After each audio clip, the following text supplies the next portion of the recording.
we have this really nice creation. Hold on, let's just intro the podcast real quick.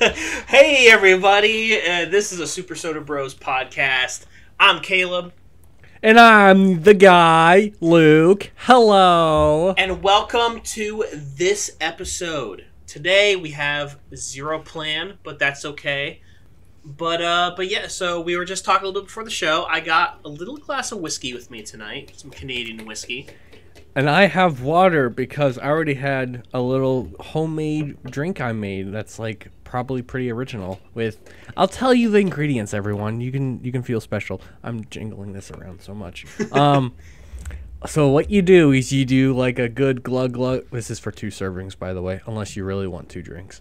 You do a good glug glug glug of tequila. It doesn't matter. It can be cheap because we have cheap tequila and it's actually really good. And then you take a decent amount of glug glug glug of like a margarita mix, whether it be, we use lime because lime tastes better and it's got like that tardiness to it. Yeah. And then you top off the rest of the glass with Mountain Dew Baja Blast. Ooh, bro. Really good. It gives you a little extra sweetness to it and carbonation where you're like, ooh, this is nice.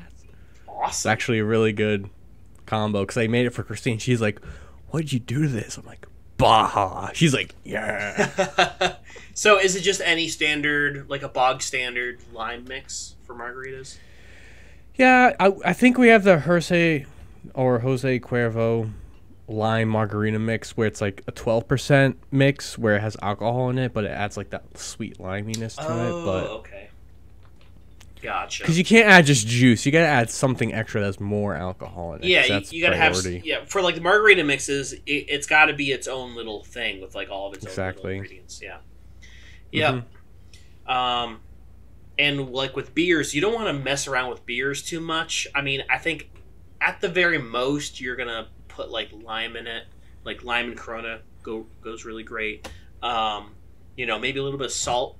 Around the edge of a cup, like if you pour beer into a glass, just put some salt on the edge. But you really don't want to put anything else in beer. It's kind of just on its own because it's that good. Yeah, exactly. Well, also like you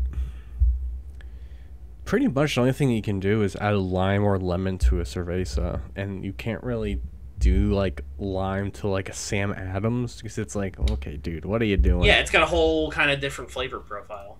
Exactly. Yeah. I dropped my ball. I was gonna say, you're finally a man. Took me this long, friends. I had delayed puberty. Puberty. Oh, did I tell you guys we got a whole thing of Twisted Tea? Oh yeah, like a 12-pack kind of thing. Yeah, we got a 24-pack of the peach. Wait.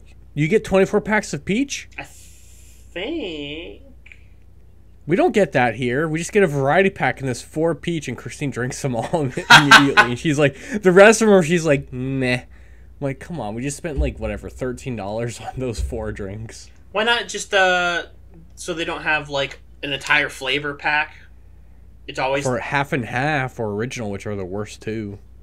So, so you haven't found peach as its own pack?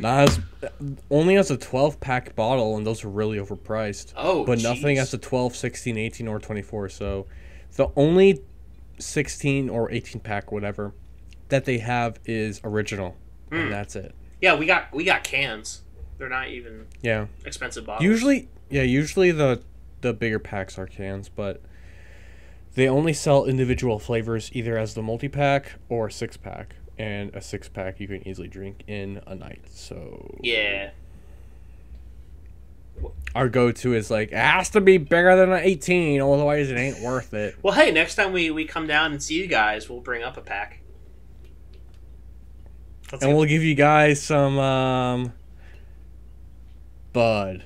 Yeah, great. No, it's not like we can get that here. Pass. No, what's the that Pittsburgh beer that you guys have? Oh, Duquesne and Icy Light. Yeah. Those are both good. Whatever the one was that you brought up like a year or 2 ago to Connecticut. Yeah, Duquesne. Yeah, it was like a 30-pack for like $15 or whatever. Yeah, it's so good. I'm like, dude, this beer is so good. It's so cheap. Like, you guys are lucky for that one. Because it's not like Miller Lite or Coors Light, where it's like it's literally piss water. It's like, hold on.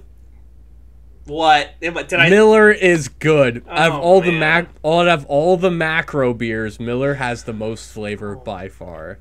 Coors Light sucks. Bud Light sucks. Busch Light sucks. All the lights suck. Miller Lite is okay. High Life, okay. High Life is good for cheap beers. If you're like, hey, let's go get some cheap beers, I'm getting High Life, like without a doubt. Okay. Because Budweiser sucks, Coors sucks, like those are Rolling Rock, whatever. Yeah. Millers are good because they have like the nice weedy flavor to them, and which I really like. So I'm like, yeah. Miller. Okay, that's fair. I retract my previous statement, and I respect you for that. Because Budweiser, that was disturbing. Budweiser actually tastes like cardboard. Sorry. Yeah, no, it does.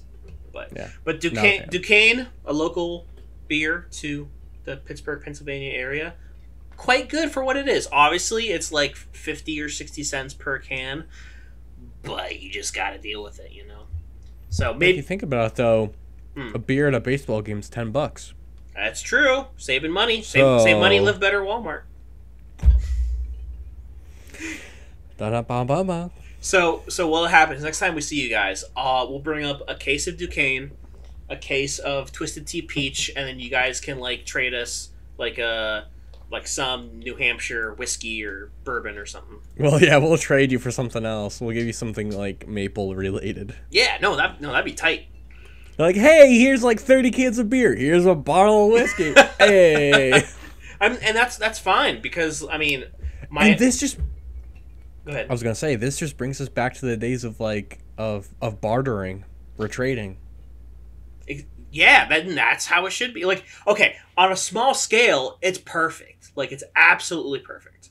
Like, maybe a couple hundred people, maybe a handful of 1,000 people in a tight-knit community, bartering works. Once you get larger than that, you gotta set up systems like police and fire department and hospitals, and so that like their services are so valuable. You can't just trade like a sandwich for it, you know. I wonder if that still happens in like the small towns of like the Appalachian Mountains and like northern Maine and stuff, where there's a population of 100 and there's a school that's 100 miles away, so everyone homeschools and there's no police officers. It's just the law. I wonder if people actually trade goods, like trade farm goods and meats and vegetables and crops and. Well, bro, that's literally what the Amish do. The Amish are literally closed off from society. The Amish are their own thing, but I'm just saying as like actual like people in culture who still use the internet. I wonder if they still barter and stuff. I don't think people in Appalachia are using the internet, yeah. They got that Verizon 5G, you know. The Obama phones, because we all know the Appalachians voted for Obama. Yeah, no. Nah, man. So, a little bit of historical fact I just found out. One of the first fast loading rifles was, I believe, made in 1785, which was only a few short years after the Constitution was written. And basically it was like a self-loading musket, which basically a semi-auto rifle, basically. I'm just like, that was fast. Because like you don't think about high caliber machine guns until like at minimum the Civil War with the Gatling gun that you had to like rotate. It was like a huge cannon looking thing. But like 70 years prior to that was basically a fast shooting rifle. And people were still, hand loading muskets, basically. Other dudes going bounce, bounce, bounce, bounce. Yeah. Wouldn't it basically be like a action lever rifle? Kinda. Let me look up the design for that. Oops, that's a screen. Because I know the action lever rifle became popular in like the early 1800s, maybe like the 1820s or 30s. Yeah. because that's when that really became popular and stuff. Even though there were still like black rifle, single muzzle rifles and all that stuff, but I know that's when like semi-auto stuff became a thing, like revolvers and all that kind of jazz. Yeah, revolvers were a game changer. Oh yeah, like you don't have to take 5 minutes to reload one shot. That goes whew. Right. And revolvers were actually made popular was because there was skirmishes between Native Americans and settlers out west, and so Native Americans would literally, they'd be like hanging sideways off of their horse, shooting arrows rapid fire because they held the arrows between their fingers. They never used quivers, so they'd be rapid firing at like soldiers and stuff. And the soldiers would just be sitting there loading their muskets one at a time, and they just get murdered like, immediately. And so the revolver, it's got like 6 shots in it, so it's really easy to pop that off, and it changed warfare completely. Oh yeah. I'm trying to look up that gun. And then they made like magazines. I was thinking for the word. I'm like, what's the thing that you put in the pistol? And like done. Clip. Boom. Clip. Yeah, clip magazine. A magazine would be for a rifle. Sorry, I'm a nerd. True. Sorry. Listen. I'm just gonna try googling fast shot rifle 1700s because nothing's popping up in Google immediately.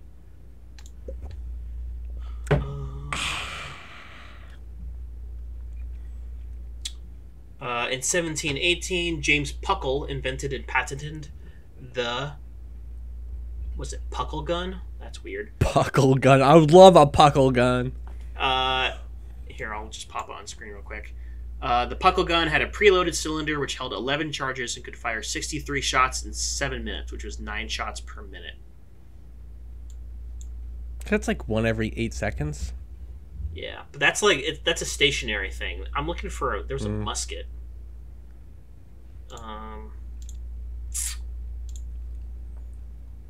Not the Puckle gun. Oh, that's awful. I don't want to see that. Yeah, it's pretty bad. I don't want to see your poison Eevee. I'm just showing everyone. Just not even saying what I have. So if you listen to the audio podcast, you never know what I just did. I might have pulled down my pants, but I didn't. you gotta watch. You'll have to watch. Version. Gotta watch the YouTube version for that one. Well, actually, the video version is on Spotify, but obviously, if you're in your car, you're not gonna be watching the video.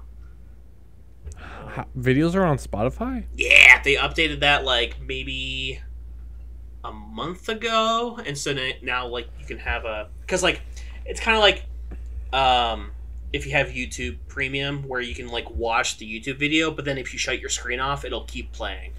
You just won't see stuff. So you can probably still do that. But. So, have you checked, do we get views on Spotify? Because I am unsure. Good question. Let me see. Also, I could not find the information for that gun, but I know it's out there because So you're lying. I am misspeaking truth. Okay. No, but I definitely saw it. I literally just saw it this week. People were talking about it online. People were talking about it.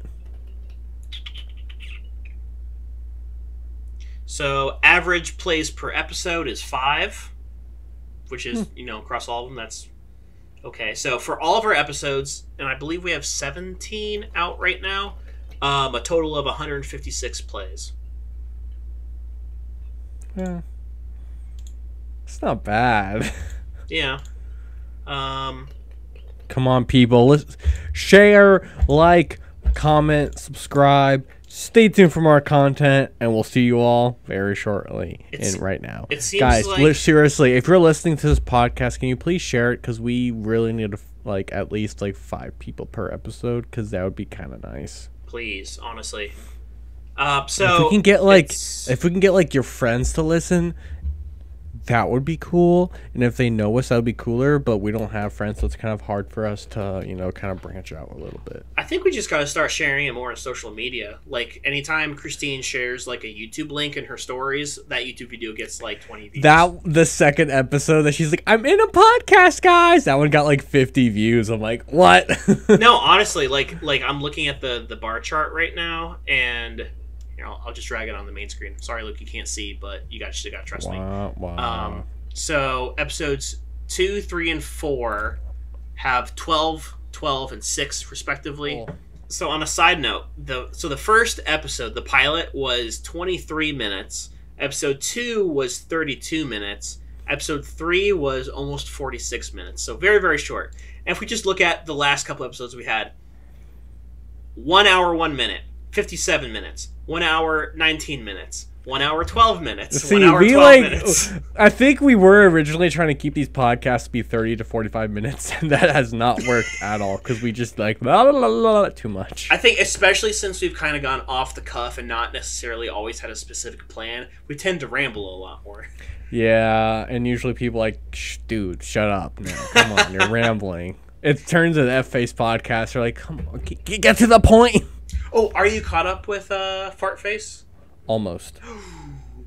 Getting close. We're a couple episodes. We're only a few episodes behind. We listen almost every day. Okay, good. It's so good. It's such a good show. The thing is, the sad thing is that once we get caught up, we're gonna be like, oh, now we have to wait a week to listen to it. Yeah. That's gonna suck. I'm used to listening to like almost every day. I'm like, yeah, let's go, new episode with Raymond. I'm like, I gotta wait a week now. It's gonna be so sad. I think we'll probably listen to Face Jam or something because Face Jam is pretty good. Mm-hmm. Yeah. With Jordan and Michael and Eric. Yeah. And the Sauce Monkey. Sauce Monkey. Yeah. Derek. No, not Eric. Derek. No. I don't know his name. No. Okay, so there. Okay, Michael. Or it's Nick. Yeah, Nick. Michael. Yeah, Nick. Michael Jordan. Michael Jordan. Eric and Nick. But Nick's the Sauce Monkey. Yeah. Anyway. Nick's also an F-Face as well. Anyway, that's another podcast. It's called we say F because it's a swear word, so you can probably fill in the blank. F-Face podcast. I think we talked about it in one of our other shows. If you know, you know. Yeah. Yeah. Whiskey. Which kind of whiskey is it? Canadian. It's got the maple in it, don't ya? No. I got the maple in the syrup. I got the maple. No. No, it's just straight up whiskey. Tim Hortons. Hortons is in it. Oh, did I tell you about the black coffee whiskey I have? Mr. Black? Oh, hang on. I'll be right back. Wait, hold on.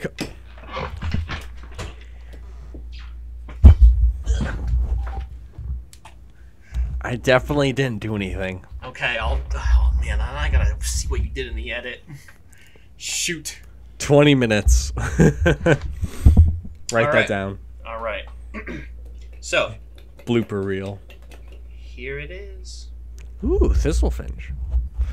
Genuine small batch black coffee flavor whiskey. Ooh, nice. Sorry, it's a little blurry. It's even got like handwritten notes on it of when it was bottled, batch number, bottle number. Yeah. That's cool. It's 80 proof. It's a little bit harsh. Like it's pretty bitter, as black coffee would be, but very interesting. And it's locally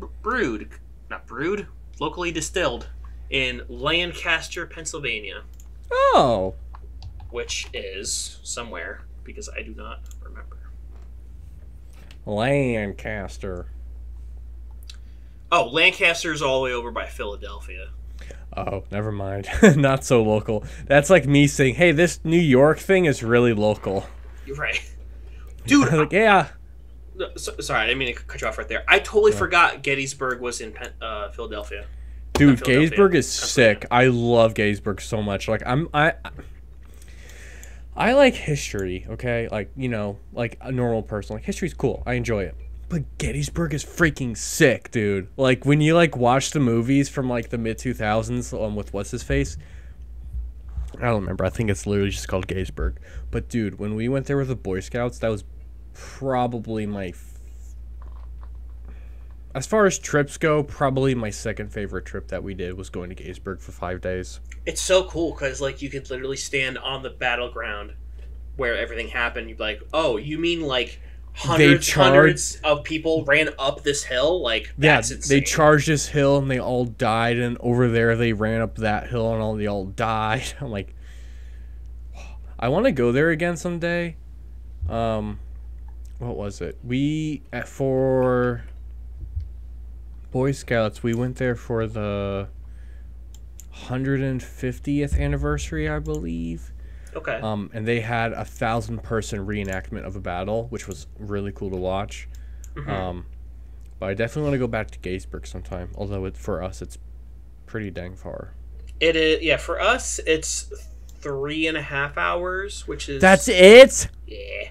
Dude, you can like spend the weekend there and be totally fine. I know. We'll probably do that eventually. Oh my gosh. Dude, you gotta drive through. You gotta drive through Dover to get there. I have to see how freaking far we are. Okay, well, this is not gonna be fun. Google Maps. Let's search Gettysburg. I got you already. Just over 8 hours. And that's assuming you missed traffic because it's already late at night. Okay, let's see how.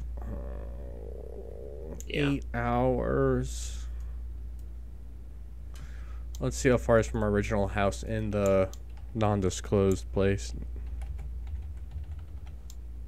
No, not honestly, that's not a bad time coming from where you are in New Hampshire.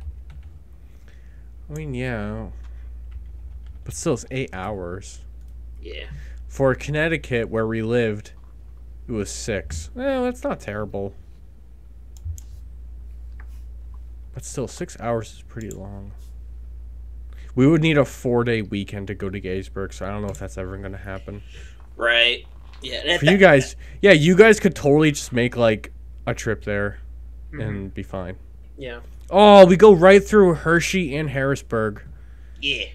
Man. It's like, at that point, you might as well skip Gettysburg and just come visit us. Yeah, we're that close, we might as well.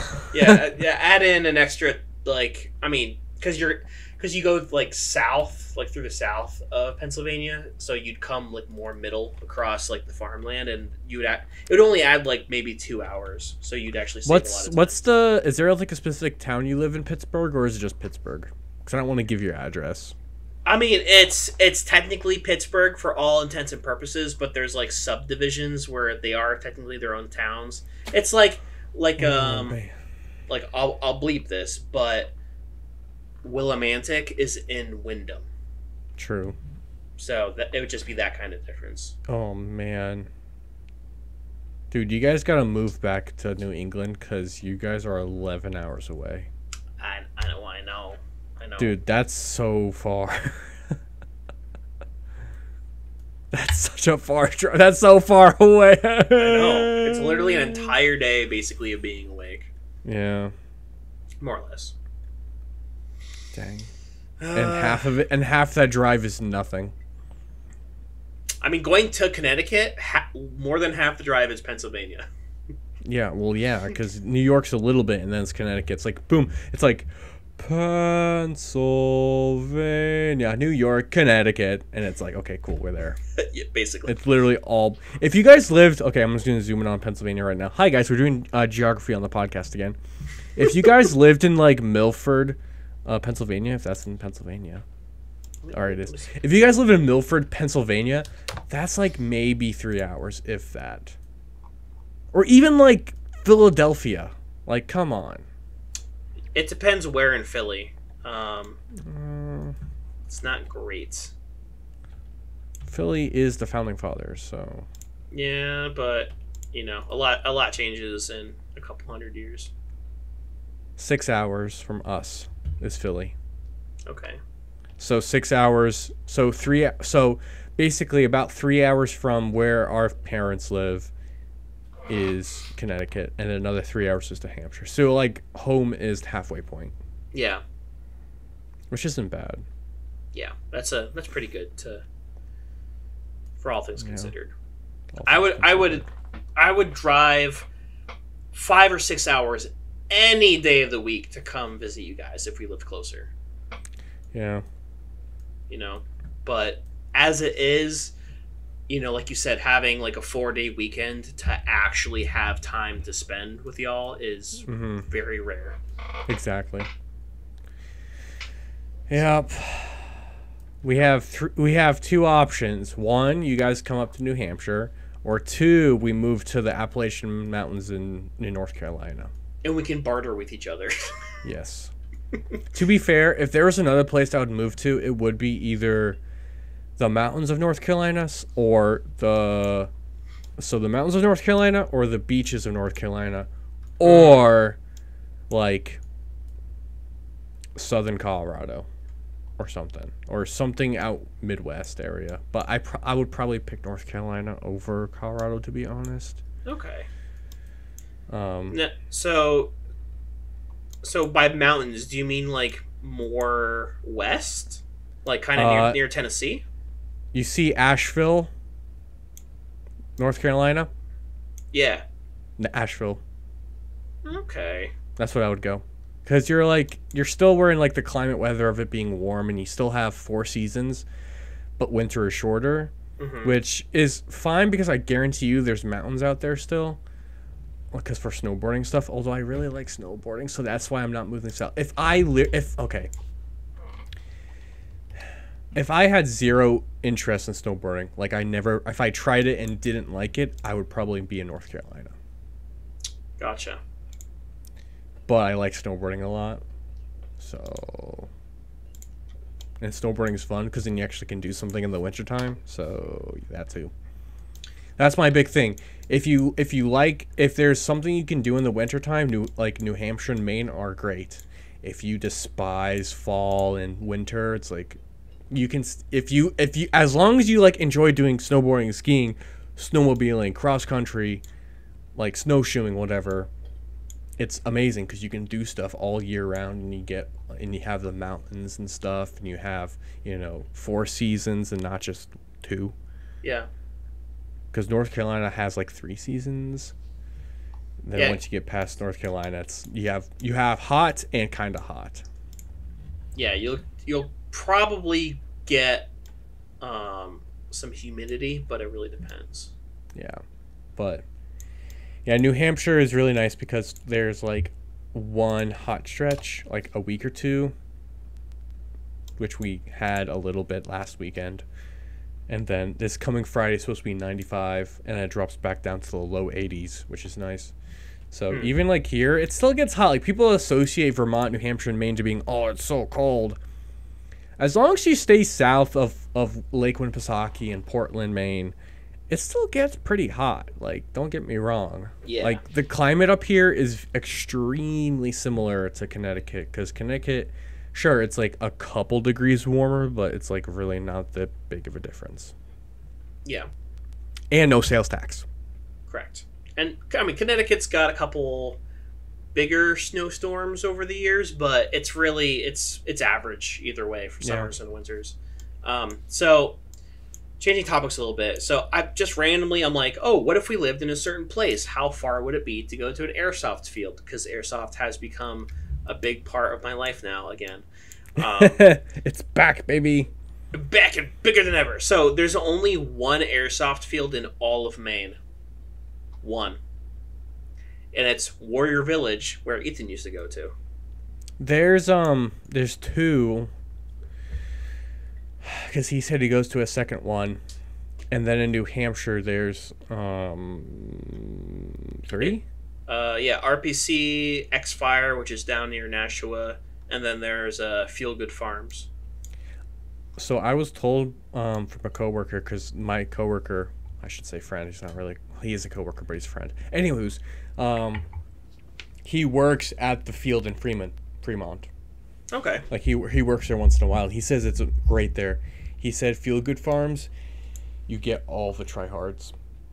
Yeah, like listening to that Airsoft podcast, and there's a guy that plays there. He went so deep, so hard, and he only began playing like a year or so ago at this point, from what he said. In his first game, he had a full gear loadout. His first game, and he had no idea if he was gonna like it. He had never done it before, so he showed up fully kitted out, and then he just went up from there. He did his first mil sim. He did his first mil sim by like month 7. Jeez. Yeah. Airsoft's one of those things where, like, it's a really good hobby because it's not incredibly expensive, because once you get your outfit and your whatever gun you pick out, it's literally just you pay for BBs and maybe little things, and when you go to games, which is like $25 a weekend. Right. So, and if anything, you can kind of gradually increase, like maybe you get an extra pouch for like a walkie-talkie, if that's your thing. You that's get what like I'm saying. sight. Is like when you want to upgrade your loadout, it's really not that much. If you really in the grand scheme of hobbies, it's not that much. Right. Exactly. Like maybe all things considered, to get like the ideal top of the line like milsim adjacent loadout, maybe like $1,500 including your gun, maybe, and that's like at the upper end if you're a tryhard. Exactly. For the average player, couple hundred.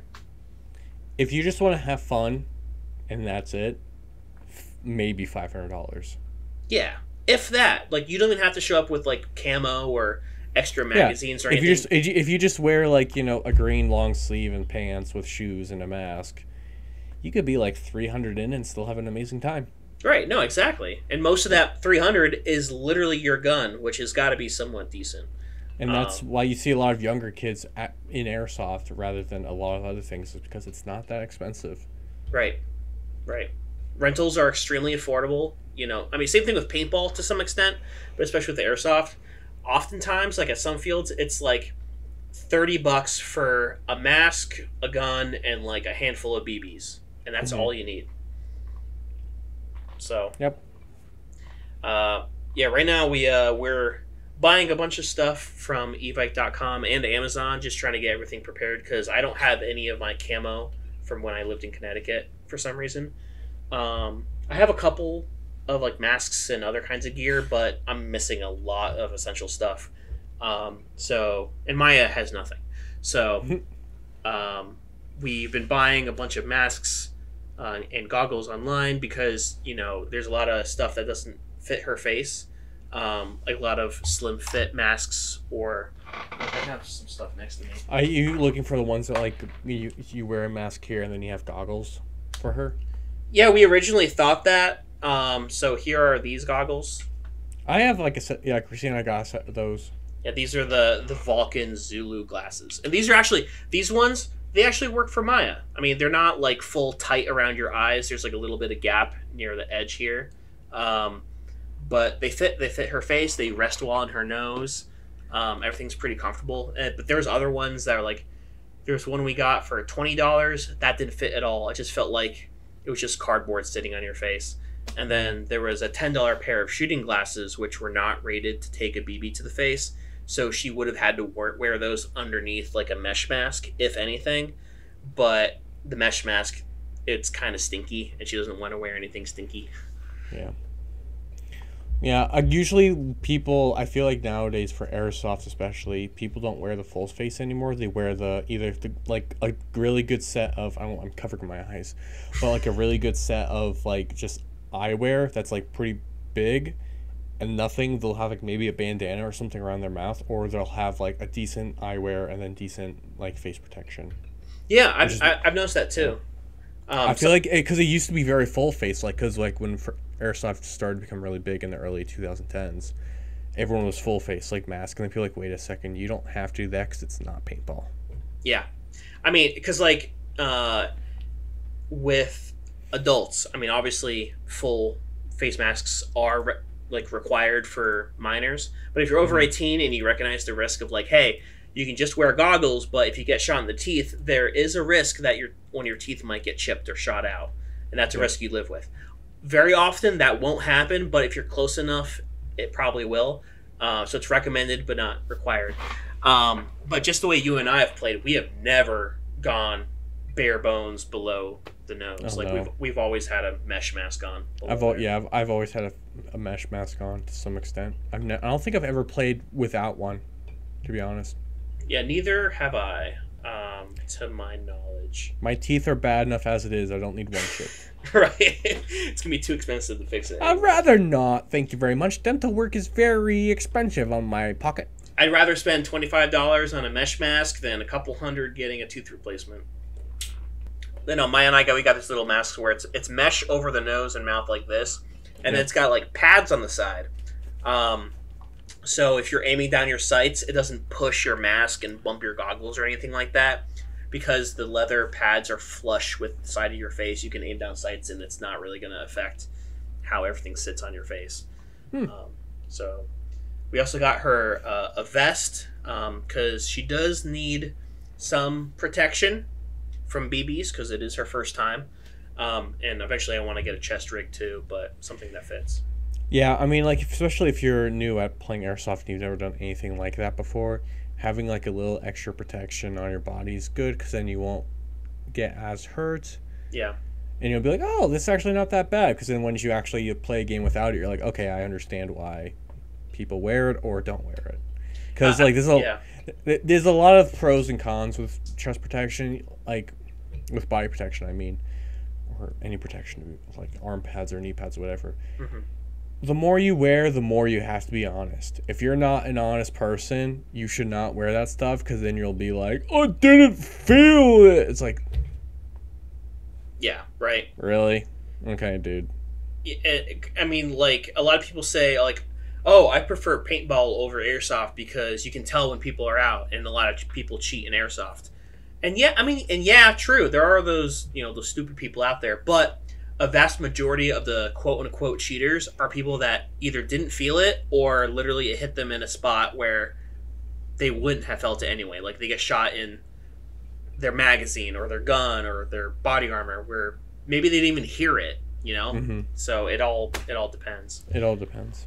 But with a new gun that I desperately need, I definitely want to have some kind of M4, M16 build with a bunch of magazines in it because my Echo 1 FAL, it has 2 high caps, which means the magazines each hold like 300 BBs and mid caps hold like 150 to 200, and you don't have to wind them. With mid caps? Nope. Mid caps are wind it once, set it and forget it. Yeah. So I definitely want to get that. Maybe get like 6 mags total. Each one's going to be like $20, but that's over time, of course. But like with a high cap gun, the act of winding it replicates reloading to an extent. Right. But when you're playing against people who have those mid cap guns, you're like, can you stop shooting me, please? And also like manually reloading the gun. I mean, like you said, it's the same thing as winding the bottom, but less weight holding in your hands. You don't have to like wind every 20 shots. You just kind of you can spray all 120 or do semi-auto for all 120. Yeah. So it's a little bit different. I've never done that. I've never played a game with a mid cap before. It's only been high caps. It's probably a luxury. Once you do it, you won't go back.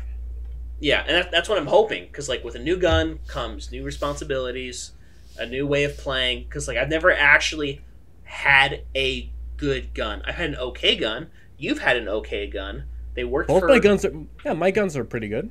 Except for the GATs. The submachine GATs gun. Are fun. OP. Freaking OP, so much dude. Fun. Close quarters, you will win.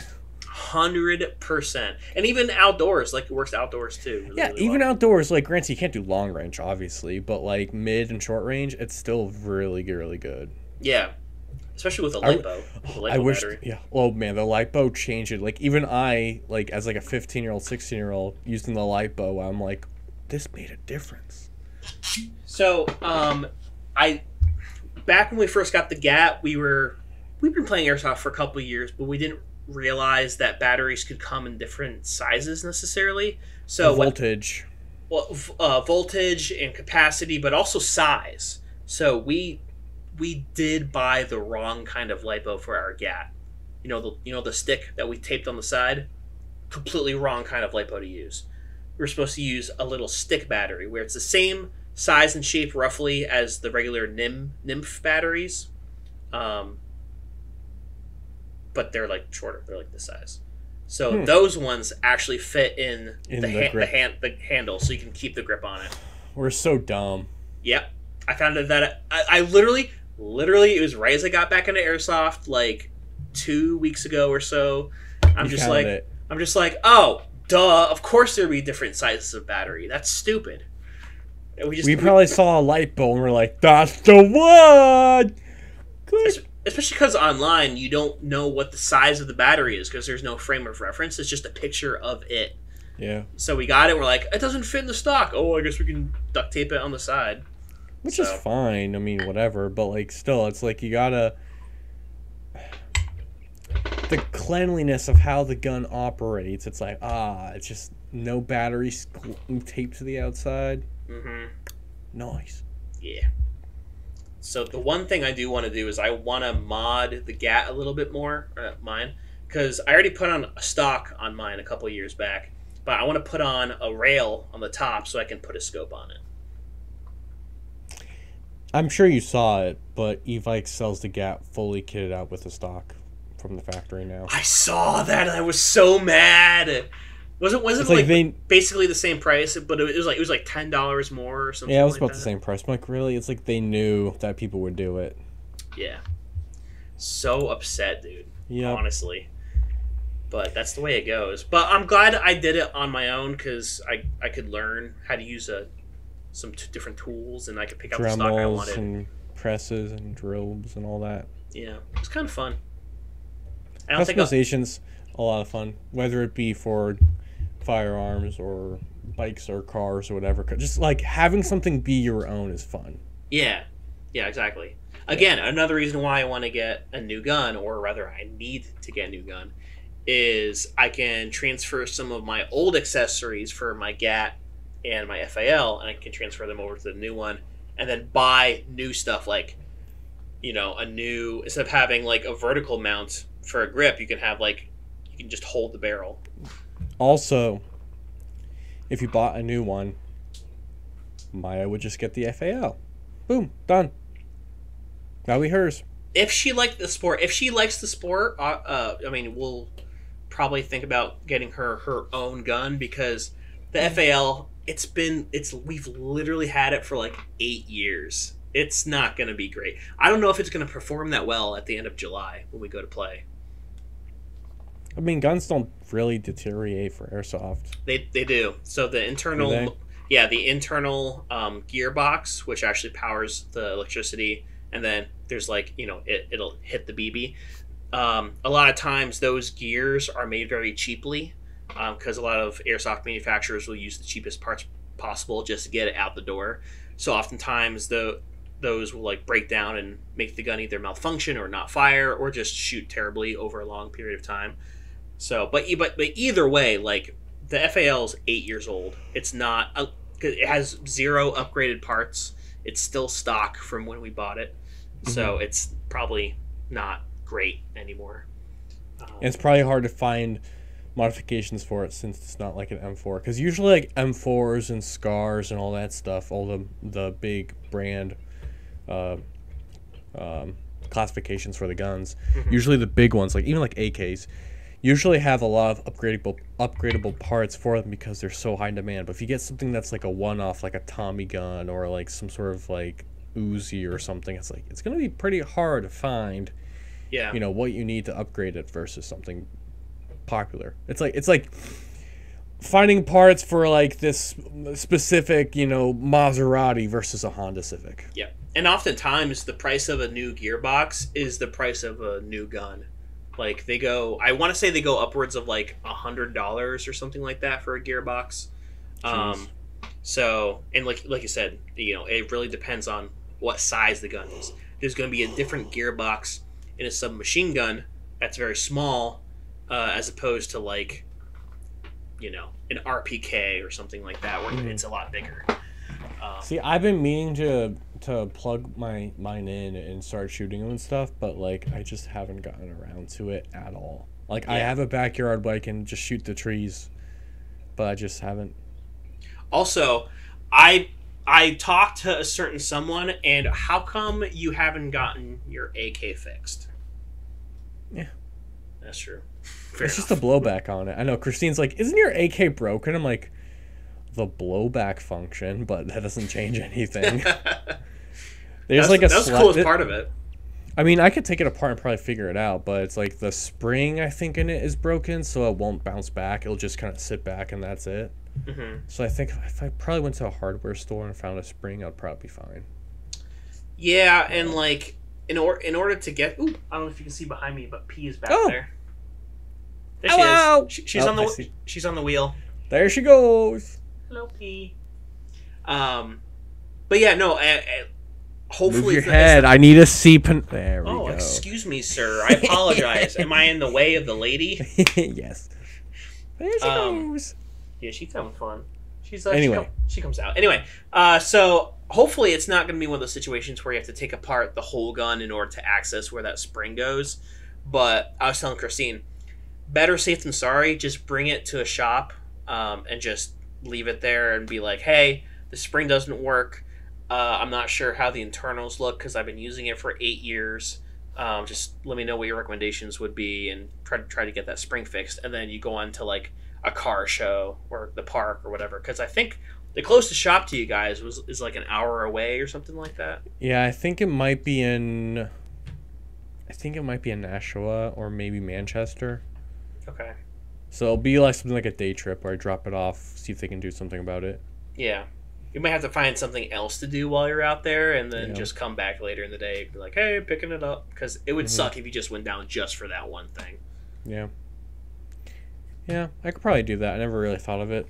Yeah.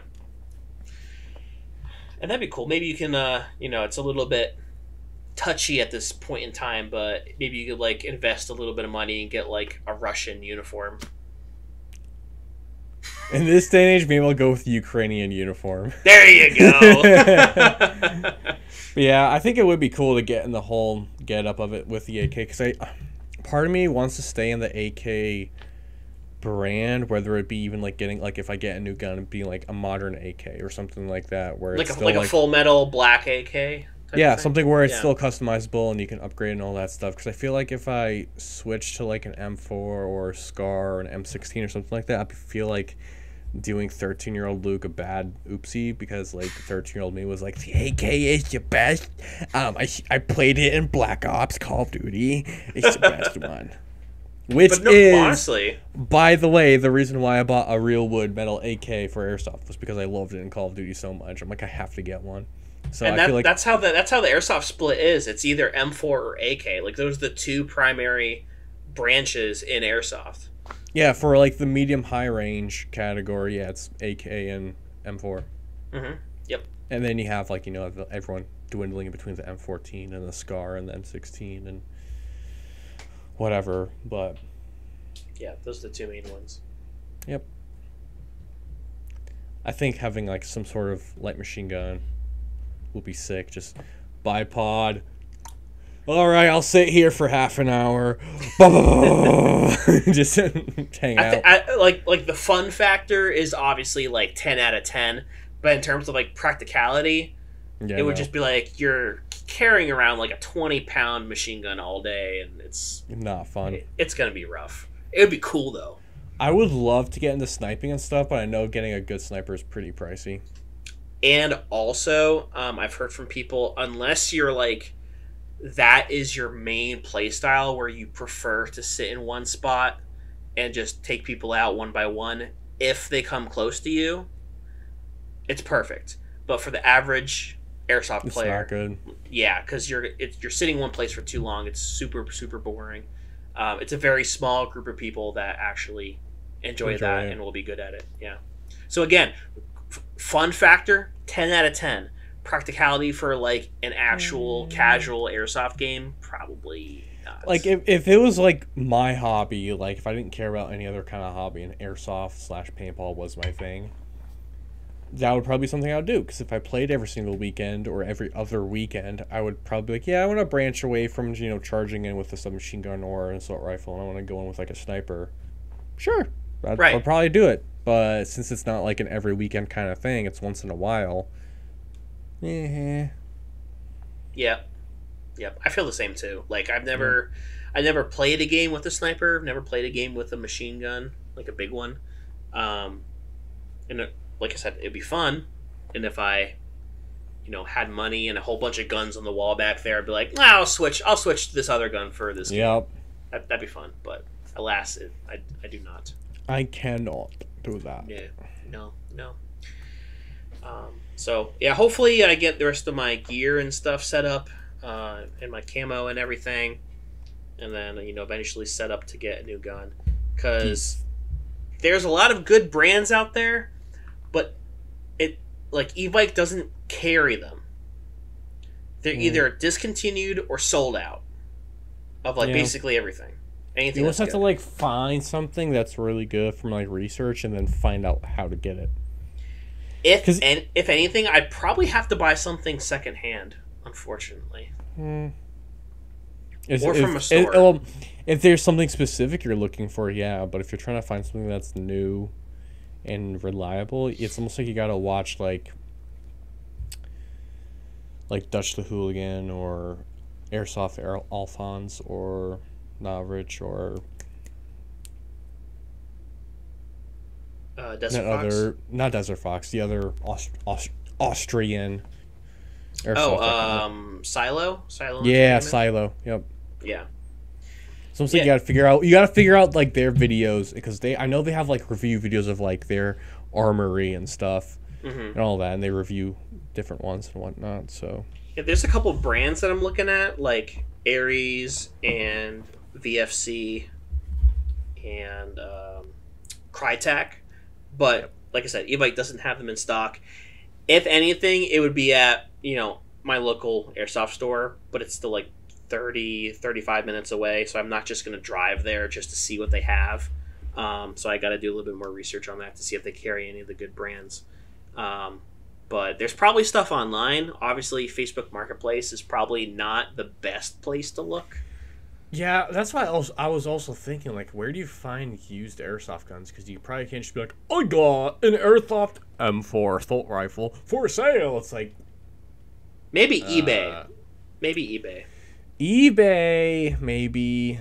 Probably not Craigslist, but eBay you might get lucky. Yeah. Yeah, I'll have to see, because, there's no guarantee on the quality of it, if there's anything wrong with it, because you might spend a couple $100 repairing it if, the electricals are all busted, so it's really...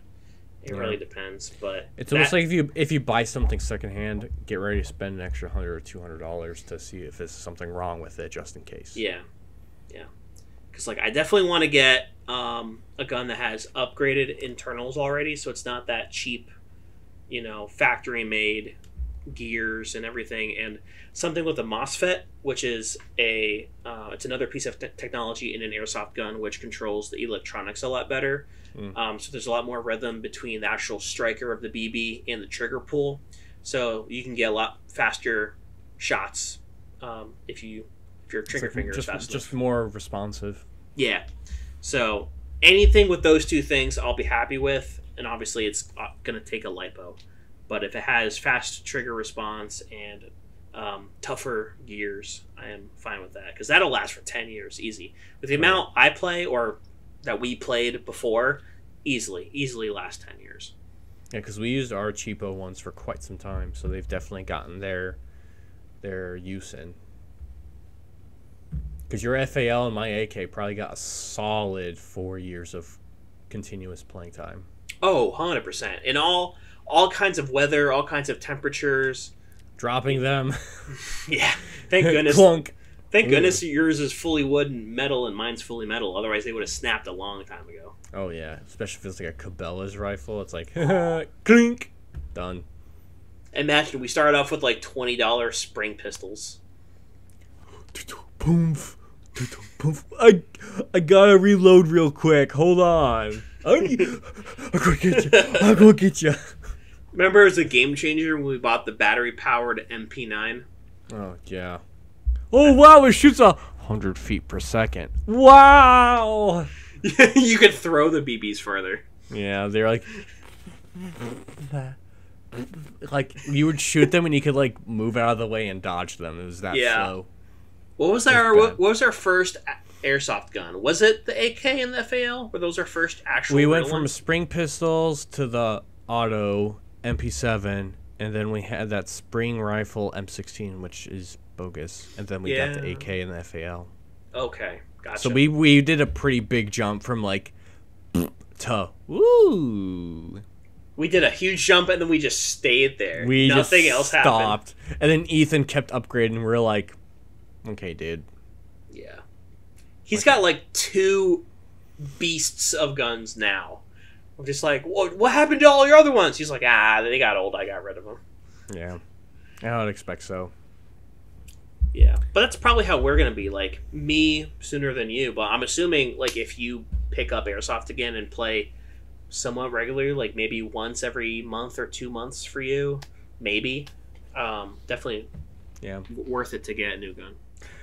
Yeah, we've been going for a while. Well, we'll probably close it out. We'll continue the Airsoft talk at another time, I guess. You're like, I'm dying, friends. I am. It's not great. Wrong hatches are not fun. Well, then, on that note, take us away, Luke.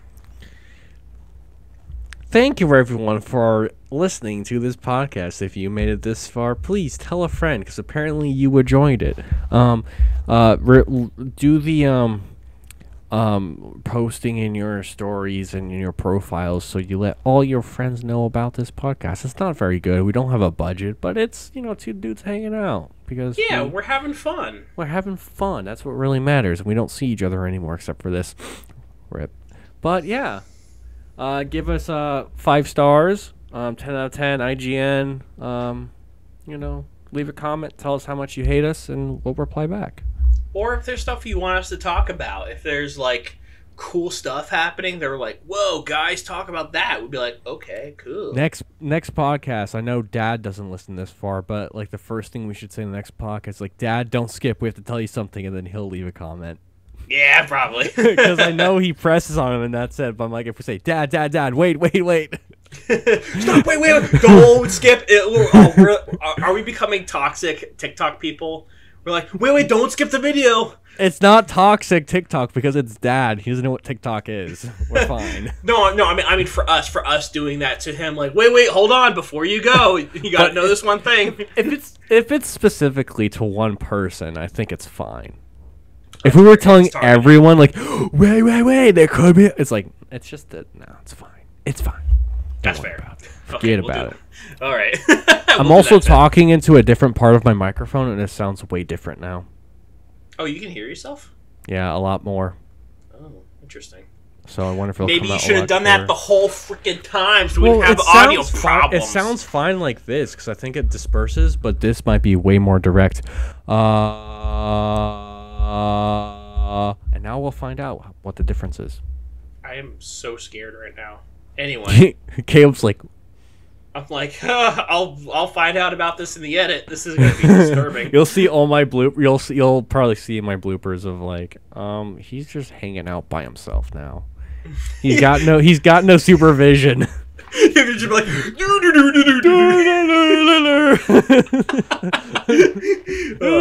Morky, good chefing. I'm excited. But anyway, like Luke said, share it across all platforms. We'll talk about stuff next time. Don't know what. If you guys have any ideas, let us know in the comments below. And as always, we will see you next time. Do you smell bacon?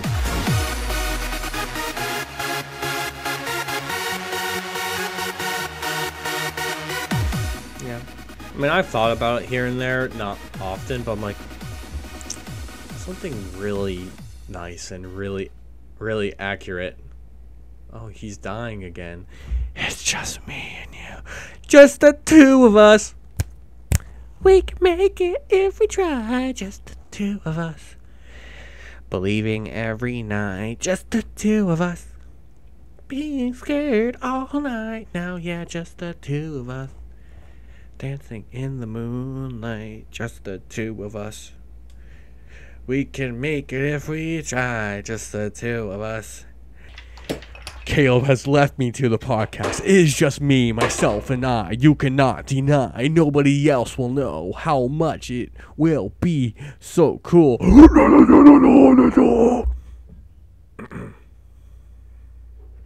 This is the motherfucking banana. It's just me now. This is not good. This should be like blooper reels of like, hey, Luke's by himself. No parental authority over him. You cannot stop it. I apologize.